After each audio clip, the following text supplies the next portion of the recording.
So friends, are you feeling unmotivated as you are driving to your next clinical shift, or are you finding it harder and harder to go to work?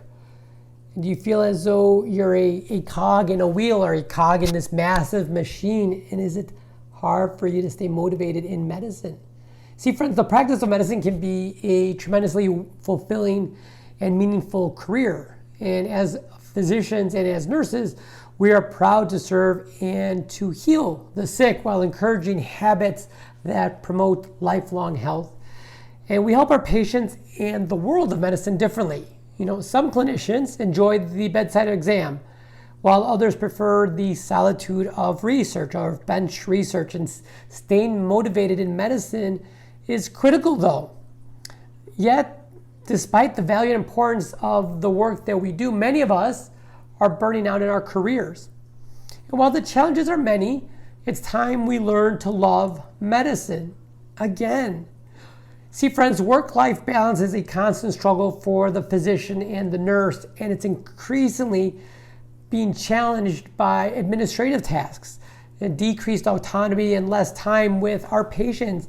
And this physician is asked to do more with less, with fewer resources and in less time. So how are some ways we can do this? Well, first thing is you have to find your career fit.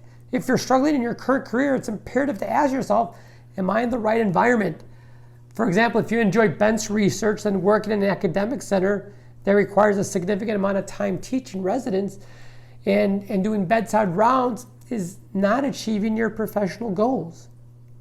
So think about this. Dr. Tate Shanafelt, he's the Chief Wellness Officer at Stanford University. He hypothesized that faculty physicians who could spend more time in the activities that they found most meaningful would have more professional satisfaction and less burnout. It seems intuitive, but that's what the research shows. And actually, in his 2009 study, he and his colleagues surveyed 556 physicians at the Mayo Clinic, and this is where he had started off.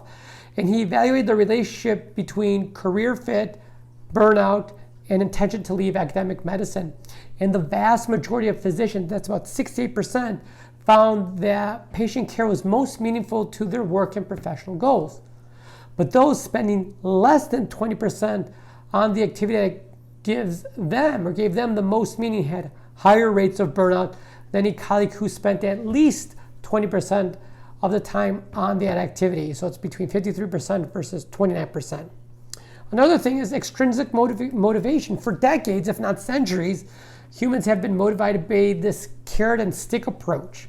And in this reward and punishment approach, your motivation to complete a task centered around the lure of a reward. So for example, if you reduce your readmission rates by 10%, let's say, you receive a, 10% quarterly bonus. On the opposite end, conversely, the consequence can be punitive as well, such as if you don't reduce your readmission rate by 10%, then you'll be required to work an additional clinical shift. Psychology makes it abundantly clear that extrinsic motivation does not work in complex tasks, such as, well, wait for it, the task of practicing medicine. In Daniel Pink's book, Drive, there'll be a link to the show notes for this book. He highlights some compelling reasons extrinsic motivation does not work in the long term. This carrot and stick approach, number one, crushes creativity. Number two, diminishes performance. 3, crowds out good behavior. 4, encourages cheating. 5, fosters short-term thinking. And finally, it crowds out intrinsic motivation. In a classic psychology experiment, Pink describes an investigation of actually preschool children who were given a reward for drawing compared to another group of preschool children who did not share the reward. And then we looked at it 2 weeks later. 2 weeks later, the group that received the reward was no longer motivated to draw. Isn't that amazing? So how do we do it? How do we stay motivated in medicine? Well, the first thing we do is change your approach. Change your approach, friends. The lure of a reward can be it financial or fame, is a fool's game. It's short-sighted and it's not sustainable for your overall well-being. And I have found changing your motivation from extrinsic to intrinsic is an excellent start to finding your love for medicine again. The first step is to define your purpose. Dr. Sinek, he's a New York Times bestseller, calls this finding your why. As physicians, we innately desire to be part of something bigger. The first step towards reigniting your why is, number one, do something that matters. In your current work environment, or is your current environment supporting this? Is it supporting to do it well and to do it in the service of something larger than yourself? The second thing, friends, is to master your craft. Work on mastering your craft. In medicine, lifelong learning is one of the primary reasons I entered this field, and I guarantee it's probably one of the reasons you did too. So it's easy to go through a clinical shift doing the same thing day in and day out, month after month, yet this mindset causes stagnation rather than growth. Mastery is tough, friends, yet it yields a mountain of goodness.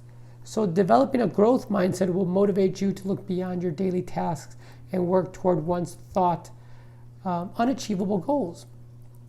Another thing I would actually recommend for getting some motivation back is to read daily. Most people think that they're the only ones who struggle or have negative thoughts, and this is not the case. And don't underestimate yourself. The one trait that sets successful people apart from others is those at the top are avid readers. Besides the sheer joy of exercising your imagination, good books will undoubtedly make you a successful and effective leader, which is what we are as physicians and nurses. Make reading for your growth part of your evening routine and set a goal to read at least 10 pages a day. So begin with these 4 books. I will write below, and build your library today. Look at the books are The Magic of Thinking Big, Awaken the Giant Within, that's by Tony Robbins, Grit by Angela Duckworth, and Drive by Daniel Pink. Those 4 books should be in your library. And once reading becomes a habit, you will undoubtedly want to read books with meaning and impact. Books that will, make you think more differently and more in depth. And if you look at this as a recommendation to read more. If you want to read a book that is really, really interesting, or want to read something other than a New York Times bestseller, start looking at a place called Farnam Street, Farnam, Farnam Street. Take a look at their website, and I have a link in the show notes, and they have yearly book recommendations, and it's a great place to start. For 2020, their recommended books range from history and biographies to hard sciences and the occasional work of fiction. So again, motivation, friends, starts with you. And a change in your motivation toward intrinsic reward will outperform any form of extrinsic compensation. It will undoubtedly build better relationships, long-term success, and an overall better physician and nurse. And it helps you with your mental well-being. So if during your career you catch yourself down this rabbit hole of more extrinsic rewards or more quote-unquote things, take a moment to step back and ask yourself, is this what I want? Is this truly what I want? Or is this going to matter 1 year from now? That's another great question I always ask myself. And chances are the answer will likely be no. So once your basic financial needs are met, intrinsic motivation will provide you with more joy and peace. And take the time to focus on growing your inner drive and forget this lure of extrinsic reward. You'll be happier that you did this. So let me know what you think. What have you done today to change your motivation from an extrinsic driver to an intrinsic approach? And again, make sure you put some of your thoughts in the comments that follow this blog post, or if you're listening on a podcast, make sure you comment in the podcast section. So until next time, friends, be good to yourself and each other. And remember that I'm here to help. I'm here to help you. My mission is to give you the courage and the tools needed to help you learn, grow, and prosper in the important areas of your life, personally and professionally. So if you're looking to get started, if you've enjoyed what I've given you for today and you're interested in beginning your journey toward wellness, click on the show notes link that I have for you. I've created a free 3-video series to walk you through on these first steps on this wonderful adventure, and join hundreds and hundreds of other doctors and nurses who have had the courage and permitted themselves to deserve a better life. So let's walk this journey together. Again, click on that show notes link and you'll be directed to get those 3 free videos that I've created for you. And remember, yes, you can succeed at work and at home. It takes intent and a mentor to walk with you. If you give me your first, I'll give you the second. So let's get started today. So again, I want you guys to have a wonderful, wonderful week. And I hope you've enjoyed this podcast. And as I said at the beginning of the show, if you've enjoyed the content that I provided you and it helps you become a better version of you, please share it. Please share it with a colleague or a friend. The share buttons are just below. And if you're feeling especially loving, I would be grateful if you left a review over at Apple Podcasts. Again, the link will be in the show notes. Those reviews help other physicians and nurses find this podcast. And if you're listening on YouTube, hit that subscribe button. It's right below. And you can get all my podcasts and videos that I drop in. I do 2 a week. And I hope you have a wonderful, wonderful week. And again, please share it with other people. And until next time, be good to yourself and each other. We'll talk again soon. Bye-bye.